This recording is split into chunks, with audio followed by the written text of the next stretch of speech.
Di pergelangan tangannya serta pergelangan kakinya diikat dengan kabel tis atau cable ties dan hose clamp. Di pinggangnya dirantai logam besi tebal yang diikat dengan gembok.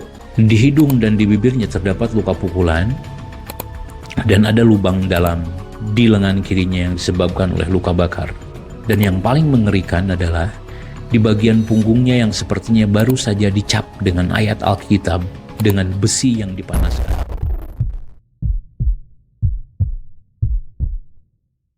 Halo semua, Assalamualaikum warahmatullahi wabarakatuh. Perkenalkan, saya Babak Nizar dan saya sangat senang bisa menyambut Anda semua di channel YouTube saya yang baru ini. Channel ini akan menjadi tempat di mana kita akan menjelajahi kisah-kisah kriminal yang mungkin belum pernah Anda dengar sebelumnya dari berbagai pelosok dunia. Di sini Anda akan menemukan berbagai konten yang berkaitan dengan kriminalitas, termasuk cerita nyata tentang kejahatan yang terkenal, kisah misteri, atau kejahatan yang belum pernah terpecahkan. Dalam setiap kasus yang akan kita bahas nanti, saya akan memberikan pandangan yang berbeda dan mendalam. Mungkin Anda berpikir, mengapa saya memilih untuk membuat channel seperti ini? Menurut saya, kriminalitas adalah aspek yang menarik dan mempengaruhi aspek lainnya di kehidupan kita yang terkadang dengan cara yang sangat tak terduga. Channel ini membantu kita untuk memahami setiap peristiwa yang terjadi di belahan dunia dan kita bisa belajar dari mereka. Namun penting untuk diingat bahwa kami akan memperlakukan materi di setiap konten ini dengan penuh rasa hormat dan tanggung jawab. Kami tidak akan meromantisasi atau mempromosikan perilaku kriminal, namun kami akan berfokus pada pemahaman dan pembelajaran. Jadi ini adalah konten edukatif, teman-teman. Saya ingin mendengar pendapat dari Anda. Jika Anda mempunyai ide atau permintaan khusus mengenai kisah kriminal yang ingin dibahas di channel ini, tolong tinggalkan komentar di bawah video ini, karena channel ini adalah channel interaktif. Jadi saya ingin mendengar apa yang Anda pikirkan.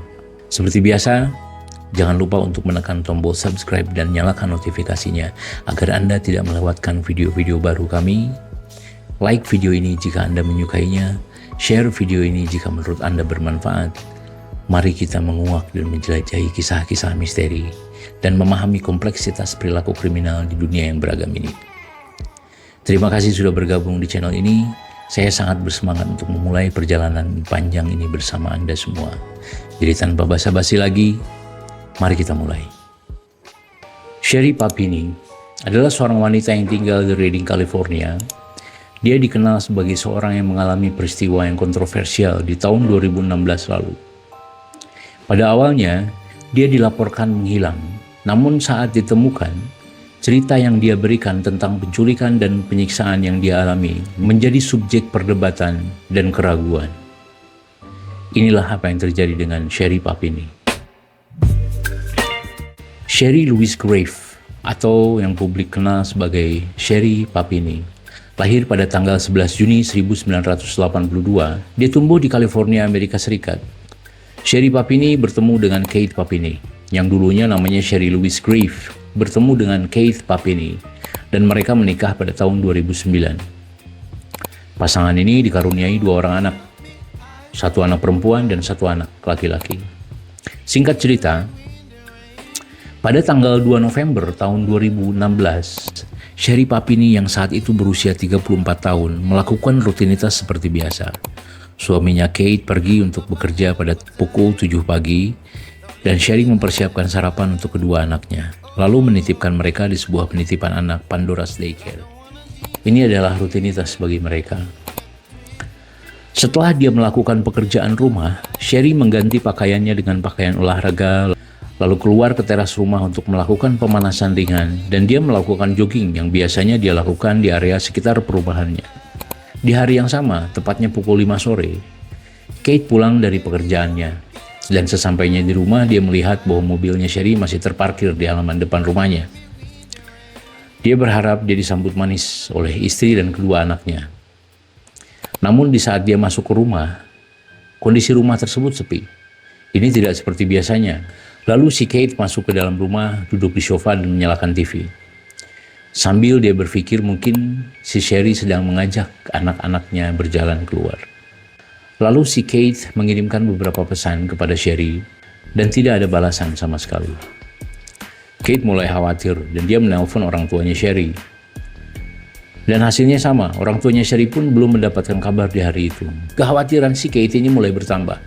Dia mulai menggunakan aplikasi Find My iPhone untuk melacak handphonenya si Sherry.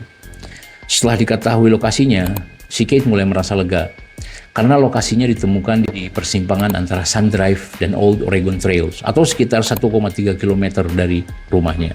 Namun perasaan lega itu tidak bertahan lama karena di jam 5:45 si Kate mulai menelpon tempat penitipan anaknya di Pandora's Daycare tersebut. Dan dia menemukan informasi bahwa anaknya masih berada di sana. Dia panik. Dia langsung bergegas menuju ke lokasi di mana handphone Sherry terlacak. Sesampainya di sana, tidak ada satu orang pun. Bahkan dia tidak menemukan Sherry. Lalu si Kate mencoba ngeping handphonenya tersebut agar mengeluarkan suara bunyi. Dan yes, handphone Sherry ditemukan tergeletak di rumputan. Dia hanya menemukan satu buah handphone yang diyakini sama si Kate saat itu si handphone ini adalah milik Sherry. Dengan earbud menempel di handphonenya dan di earbudnya ada beberapa helai rambut yang diyakini milik Sherry. Si Kate mulai merasa panik. Dia mengambil beberapa foto di mana handphone itu tergeletak untuk bukti kepolisian mungkin. Lalu dia menelpon 911. Hello, can I help you? So I just got home from work and my wife wasn't there, which is unusual, and my kids should have been there by now from like daycare. I found her phone and it's got like hair ripped out of it. Beberapa saat kemudian polisi datang dan menginterogasi Kate. Kate hanya memberikan informasi yang dia ketahui. Setelah interogasi selesai, polisi masih bingung dan si Kate pun masih bingung karena apa yang terjadi dengan Sherry masih menjadi misteri. Selang 1 hari, 2 hari polisi masih melakukan investigasi dan pencarian, namun tidak ditemukan hasil. Begitu juga dengan Kate. 4 hari berlalu akhirnya polisi memutuskan untuk melakukan pencarian massal dengan warga setempat. Pencarian ini dilakukan selama beberapa minggu. Dan selama beberapa minggu ini areanya semakin luas. Dan kabar ini pun semakin menyebar di mana-mana. Poster-poster Sherry sudah mulai tertempel di sekitar penjuru California saat itu. Area pencarian ini menjadi semakin luas dan melibatkan beberapa orang tambahan seperti tetangga mereka, keluarga, bahkan banyak volunteer yang ikut membantu mencari si Sherry ini. Dan tentu saja kabar ini menjadi sorotan media yang sangat besar. Bahkan berita tentang menghilangnya Sherry menjadi headline di beberapa media nasional, seperti televisi, surat kabar, atau lainnya. Alhasil, polisi menjadi sasaran media untuk mencari informasi dengan apa yang terjadi dengan kasus ini. Karena polisi masih kekurangan informasi, dan polisi hanya mempunyai satu bukti, yaitu handphone dengan earbud dan beberapa helai rambut si Sherry, maka akhirnya si polisi memanggil Kate kembali untuk diinterogasi. Kate dipanggil dan dia mulai diinterogasi. Dan hasil dari interogasi tersebut, terungkaplah beberapa detail yang mengkhawatirkan yang berkaitan dengan sisi tidak sehat tentang hubungan Sherry dan Kate. Di awal interogasi, Kate terlihat sangat kooperatif dan memberikan semua informasi yang dia ketahui. Di sisi lain, si Kate sadar bahwa dia sedang dicurigai oleh polisi. Dan dia mengatakan kepada polisi bahwa jika polisi mencurigainya, semua akan percuma. Dan si Sherry ini tidak akan pernah ditemukan. Karena si Kate yakin bahwa si Kate tidak terlibat dalam hilangnya Sherry. Di saat detektif ini mulai berkata jujur kepada Kate bahwa memang benar, Kate dicurigai oleh polisi bahwa dia terlibat atas menghilangnya Sherry. Kate mencondongkan tubuh ke depan dan meletakkan tangannya di atas meja. Ini adalah sebuah isyarat yang menunjukkan bahwa dia bersikap terbuka dan tidak punya alasan untuk terlibat dalam kasus ini. Namun, penjelasan Kate di video selanjutnya mengenai hubungan dia dengan istrinya, si Sherry, akan merubah pandangan kita dalam sekejap. Yeah, she gets very vocal, loud. I'm like, come in the house. Don't be yelling, because I hate more than anything bringing attention to stuff like that. And she's very loud when she gets upset. And I'm more of like, calm down, just calm down, like calm down. Kate di sini menggambarkan bahwa ia sering dilecehkan secara emosional oleh Sherry. Karena apa yang Kate gambarkan dalam keterangannya kepada detektif dapat dikualifikasikan sebagai hubungan yang melecehkan secara emosional dengan Sherry sebagai pelaku kekerasan dan Kate sebagai korban. Dugaan emosi si Sherry yang meledak-ledak ini dapat dilihat sebagai taktik manipulasi agar Kate dapat melakukan apa yang Sherry inginkan. Menurut opini saya, ketika salah satu pasangan melakukan kekerasan, terutama dalam bentuk pelecehan emosional, hal ini membuat pelaku kekerasan akan lebih mudah memutarbalikkan keadaan. Karena korban secara lahiriah akan tampak sebagai seorang yang tidak stabil dalam hubungan. Padahal apa yang terjadi adalah mereka didorong oleh perilaku manipulatif tersebut. Jadi kondisi yang digambarkan oleh Kate tentang hubungan mereka adalah sebuah kondisi hubungan yang sangat tidak sehat. Lalu ada momen di mana di saat si detektif ini bertanya kepada Kate apa yang terjadi dengan hubungan mereka di 9 bulan ke belakang. Kate menjawab dengan tenang dan seperti tidak terlalu khawatir dengan pertanyaan tersebut. Dan Kate bahkan tidak bisa mengingat secara detail dari banyaknya pertengkaran yang mereka lakukan. Dari tanggapan ini, saya berkesimpulan bahwa jika ada seseorang yang jarang bertengkar dengan pasangannya, dia akan mengingat secara detail masalahnya apa, pertengkarannya itu terjadi kapan atau seperti apa, dan hasilnya seperti apa. Namun jika pasangan ini secara dinamis melakukan pertengkaran hampir setiap hari, maka pasangan ini akan berbaur dengan kondisi tersebut. Karena bagi pasangan ini, pertengkaran adalah kejadian rutin bagi mereka, dan mereka mulai membiasakan diri dengan kondisi tersebut. Setelah itu, si Kate mulai menjelaskan kepada si detektif bahwa dia sebenarnya tidak suka keributan. Jadi ada kesan bahwa semua ditimbulkan dan dipicu oleh perilaku si Sherry. Dan dia lebih sering memeluk Sherry di saat Sherry sedang meledak-ledak. Lalu detektif ini mulai bertanya dengan hal yang lain. Jadi detektif ini menemukan pesan suara di teleponnya, pesan suara yang sedikit tidak pantas. Pesan ini dari seorang laki-laki bernama Richard. Yes, Richard adalah ayahnya Sherry. Sherry dikatakan memiliki hubungan yang tidak baik dengan orang tuanya hampir sepanjang hidupnya, terutama dengan ibunya Loretta. Menurut catatan kepolisian, sejak tahun 2000 sampai 2003, menunjukkan bahwa hubungan antara Sherry dan keluarganya dalam kondisi sangat tidak harmonis. Dugaan seringnya terjadi adanya pertengkaran dengan orang tuanya dan beberapa konflik lainnya, dan bahkan Sherry sempat melarikan diri di waktu remaja dari rumahnya. Istilahnya kaburlah dari rumah kayak gitu. Dan bahkan diketahui bahwa Sherry pernah melakukan penarikan uang dari rekening orang tuanya tanpa seizin orang tuanya sendiri.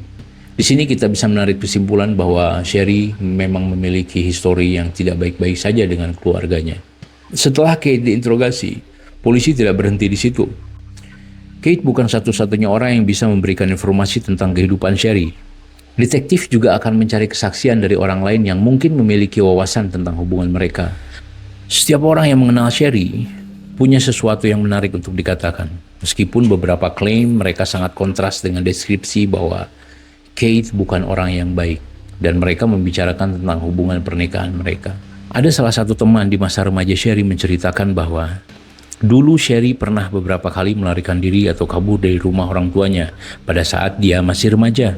Dan ada kemungkinan hal ini bisa dilakukan lagi di saat dia sudah mulai merasa lelah dengan kehidupannya sebagai seorang istri dan juga sebagai seorang ibu. Tapi kondisinya akan sangat berbeda sekarang, karena dia bukan remaja lagi dan dia akan terlihat seperti orang tua yang tidak bertanggung jawab dan bodoh, yang meninggalkan anak-anaknya dan suaminya. Jadi menurut temannya ini, dia membuat skenario bahwa dia diculik agar di saat dia kembali lagi, dia bisa terlepas dari penilaian publik dan sekaligus bisa mendapatkan perhatian dari orang tuanya dan juga pasangannya. Lalu di rekaman lainnya, ada seorang teman yang menjelaskan tentang pergaulan bebas yang si Sherry alami sewaktu dia masih remaja, serta beberapa contoh di saat dia berkomunikasi dengan pria lain setelah dia sudah menikah. Ini memungkinkan sebuah perilaku yang haus perhatian yang disebabkan oleh gangguan kepribadian. Ada juga sebagian dari teman-teman Sherry berpendapat bahwa Kate bukanlah orang yang baik. Dia adalah seorang Teman-temannya ini berpikir bahwa Kate bertanggung jawab atas menghilangnya Sherry. Setelah polisi mengumpulkan informasi dari beberapa orang yang mengenal Sherry dengan dekat, polisi pun terus melakukan pencarian ini secara meluas. Bahkan di kantor Sheriff Shasta, salah satu tempat terpencil di Amerika Serikat, menerima teori dari beberapa orang mengenai kasus Sherry, termasuk para detektif Facebook. Ini lucu nih, di mana orang-orang ini melihat Sherry dalam mimpi mereka, dan mereka yakin bahwa Kate adalah pelaku utama yang seharusnya bertanggung jawab atas kasus menghilangnya Sherry. Dan mereka memohon kepada detektif untuk memeriksa Kate lebih teliti. Namun pada akhirnya dianggap bahwa Kate tidak bertanggung jawab atas hilangnya Sherry. Dia dengan sukarela telah melakukan beberapa pemeriksaan poligraf dan pihak kepolisian sangat yakin bahwa Kate tidak bersalah dalam hal ini. Jadi pihak kepolisian hanya memfokuskan upaya mereka ke hal-hal yang lebih serius. Selain itu, polisi juga menghubungi Best Buy, tempat di mana si Kate ini bekerja, dan dapat dikonfirmasi bahwa si Kate sepanjang hari itu bekerja di sana dan tidak kemana-mana, dari pagi sampai sore. Dan perlu juga dijelaskan dari kepolisian kepada publik bahwa tidak ada tuduhan pelecehan oleh Kate secara mental, fisik, atau yang lainnya. Jadi si Kate ini benar-benar bersih. Polisi melakukan pencarian lagi dan si Sherry masih belum ditemukan. Jadi apa yang terjadi dengan Sherry ini masih menjadi misteri saat itu. Namun kemudian, pada dini hari, di perayaan Thanksgiving pada tanggal 24 November 2016, 22 hari setelah Sherry dinyatakan menghilang, sesuatu yang mengejutkan terjadi. Hal ini dimulai sekitar pada pukul 4.30 pagi.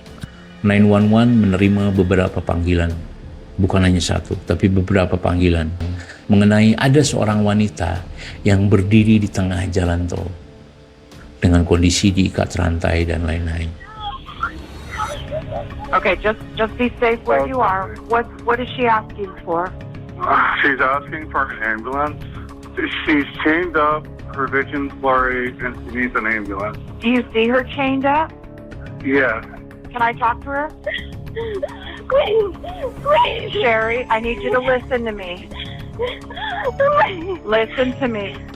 Sherry, seorang ibu muda yang menghilang selama 22 hari ini, muncul begitu saja. Ketika dia ditemukan, dia tampak kurus.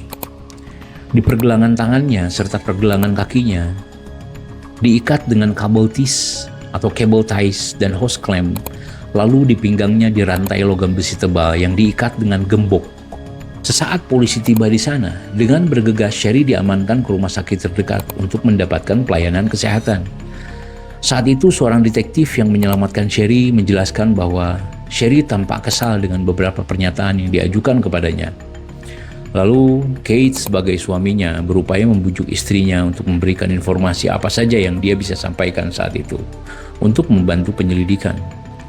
Polisi menemukan beberapa keganjilan yang disampaikan oleh Sherry saat itu. Sherry mengatakan di telepon kepada petugas 911 bahwa dia berhasil melarikan diri. Namun saat dia ditanya oleh detektif, dia menjawab bahwa para penculiklah yang melepasnya.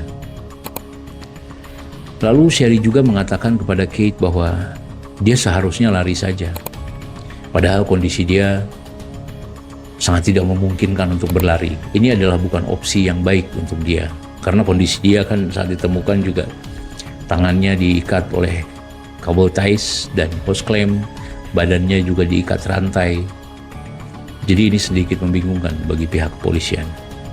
Dan masih banyak lagi. Di sini kita melihat foto asli dari cedera Sherry yang diambil oleh polisi di saat dia tiba di rumah sakit. Dokter menemukan ruam besar menutupi lengan kirinya. Juga ada beberapa memar di sebagian besar tubuhnya. Mukanya lebam, di hidung dan di bibirnya terdapat luka pukulan, dan ada lubang dalam di lengan kirinya yang disebabkan oleh luka bakar.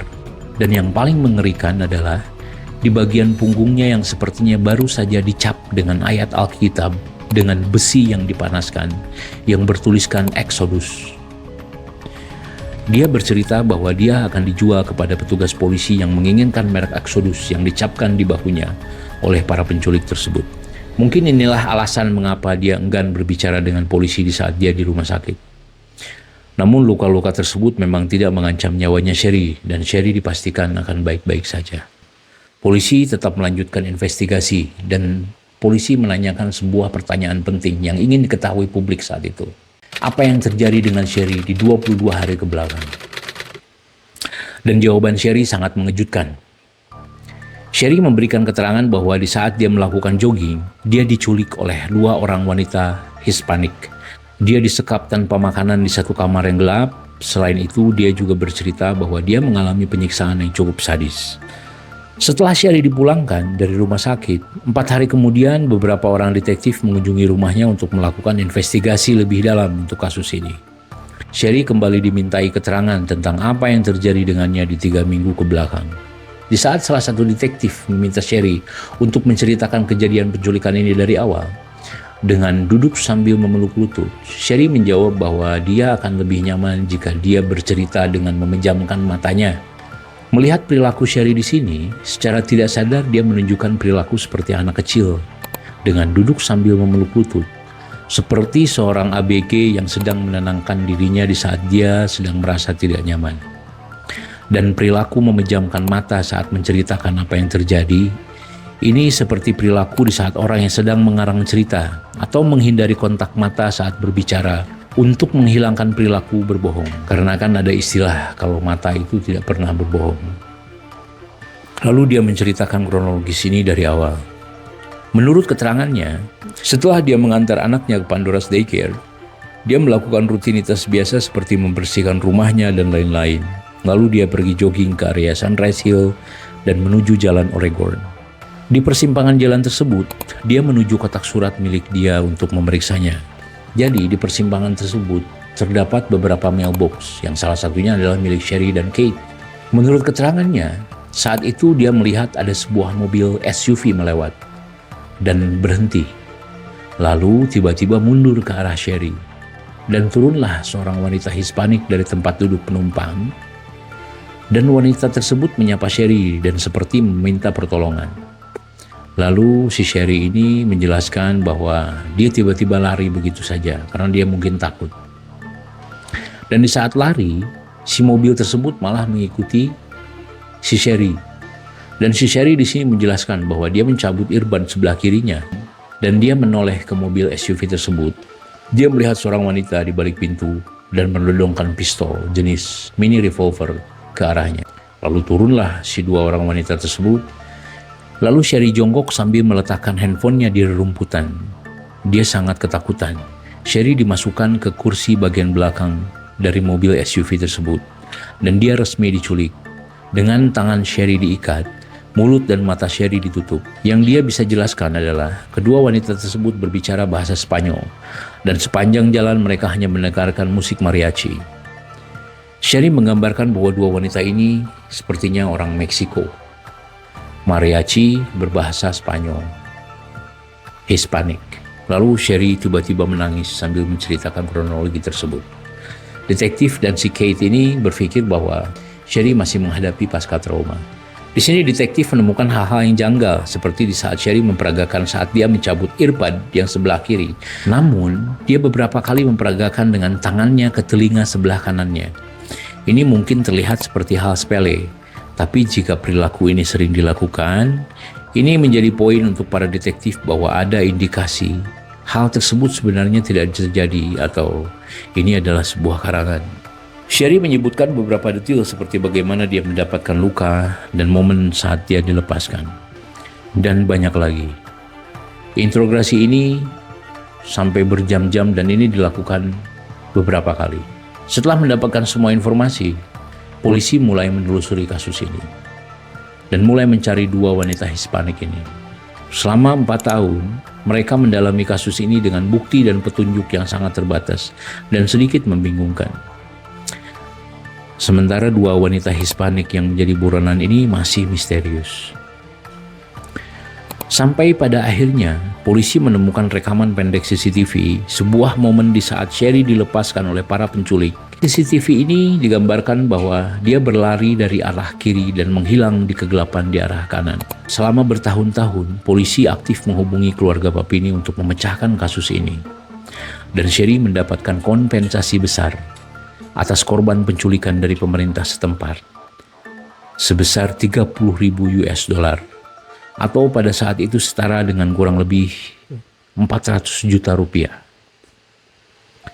Dengan dukungan teman dan keluarganya, Sherry kembali ke kehidupan normalnya serta menjalaninya dengan keluarga kecilnya. 4 tahun berlalu, setiap orang di kota itu sudah hampir melupakan tentang kejadian penculikan Sherry. Kecuali Kate, sang suami, dan para detektif yang masih berusaha untuk memecahkan kasus tersebut dengan satu alasan. Mereka peduli dengan Sherry. Karena ketulusan dan kepedulian Kate lah yang membuat bagian selanjutnya akan membuat Anda kesal dan tidak nyaman. Setelah sekian lama menunggu, para detektif akhirnya mendapatkan keajaiban. Dan kasus ini menemukan titik temu. Di tahun 2020, 4 tahun kemudian, para detektif ini kembali duduk bersama dengan Sherry dan suaminya. Di dalam pertemuan ini, salah satu detektif dengan manis berterima kasih kepada keluarga Papini karena sudah hadir di kantor mereka. Dan satu orang detektif lainnya menceritakan bahwa mereka telah menemukan sampel DNA di sweater yang dikenakan oleh Sherry di saat dia diculik. Detektif ini ternyata bekerja sama dengan ahli forensik, dengan hasil tertuju kepada sebuah keluarga yang juga sudah dikonfirmasi bahwa benar mereka melihat Sherry saat itu di kediaman keluarga tersebut.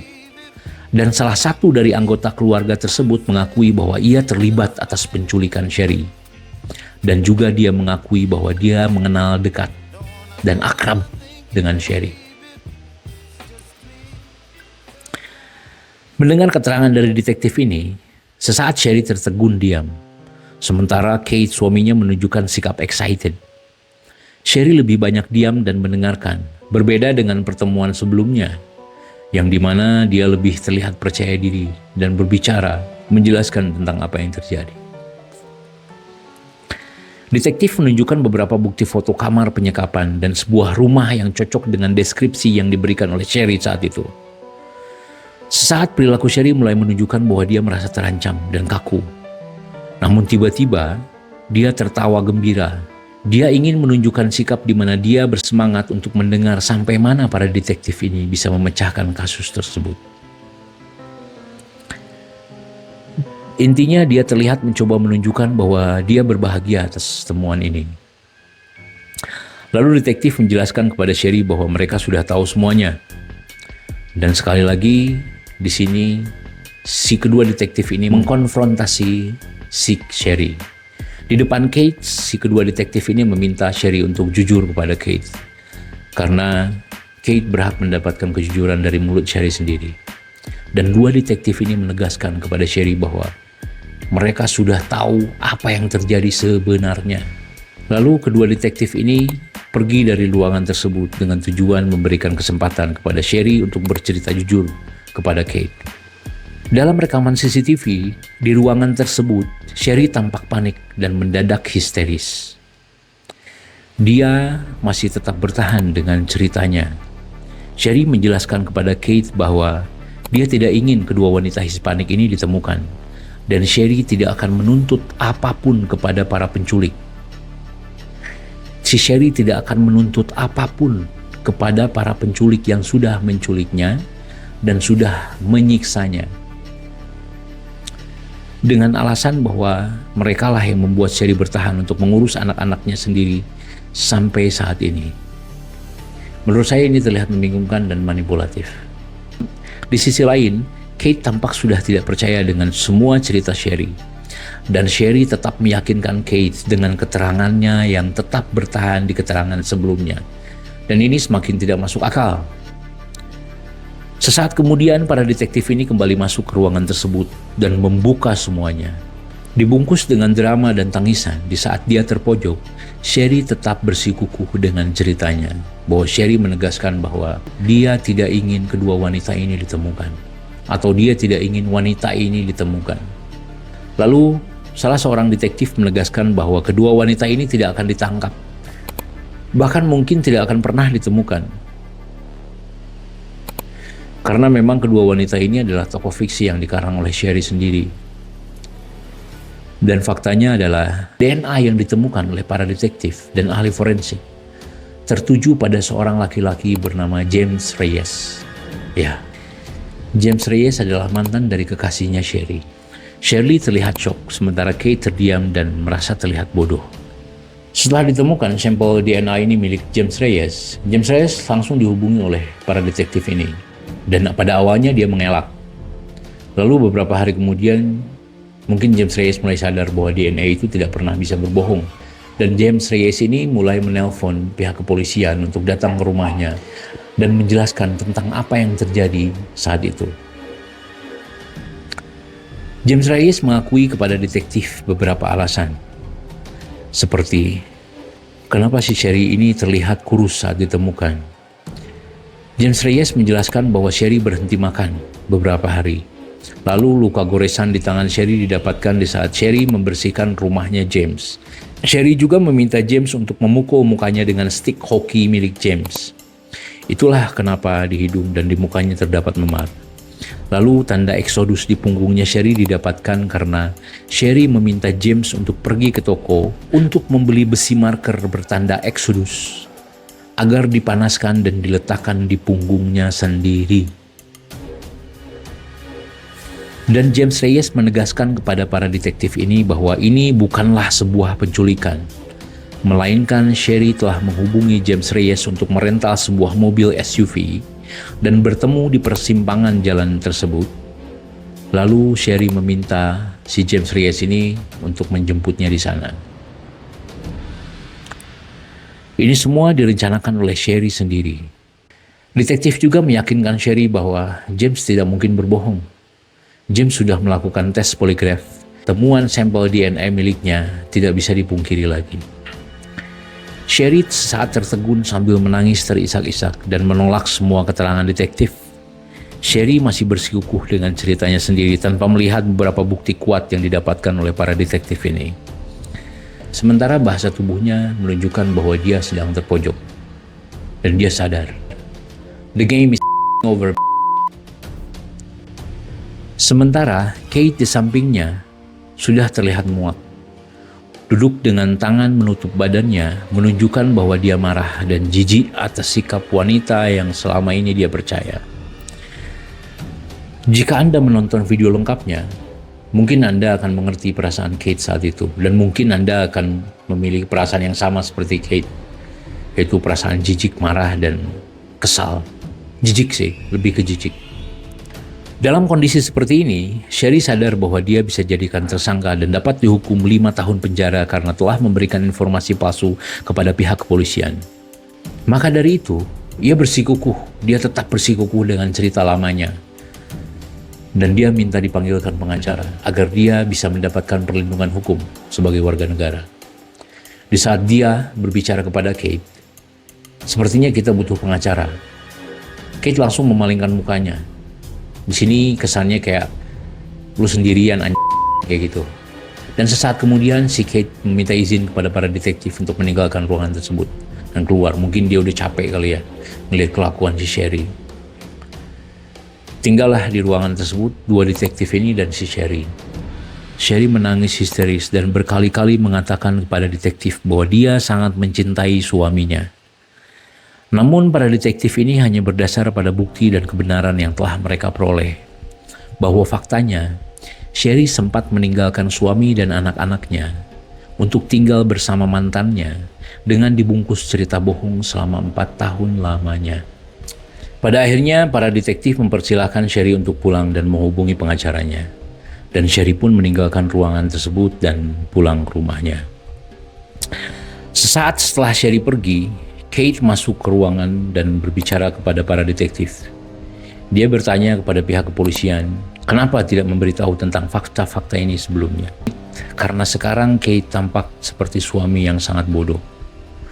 Detektif ini menjelaskan bahwa sebelumnya semuanya masih dalam penyelidikan dan akan menjadi hal yang sangat sensitif jika hal ini disampaikan kepada orang terdekat Sherry, yaitu Kate. Kate terlihat sangat kecewa. Dan 2 hari kemudian si Kate menggugat cerai istrinya si Sherry dan memenangkan hak asuh atas kedua anaknya. Tapi tetap si Sherry masih bisa mengunjungi anak-anaknya. Namun alasan mengapa Sherry sangat ingin sekali menghilang dengan skenario penculikan ini masih menjadi misteri. Akhirnya pihak kepolisian sangat kecewa dengan kasus yang dibuat oleh Sherry. Tidak hanya kepolisian, namun media, bahkan semua warga yang sudah meluangkan waktu mereka untuk mencari keberadaan Sherry pada saat itu. Mereka merasa sudah dibohongi oleh kisah Sherry. Dan yang paling menyebalkan adalah, dari semenjak Sherry ditemukan sampai kasus ini dipecahkan, Sherry tidak menunjukkan rasa bersalah sedikit pun. Sama sekali tidak.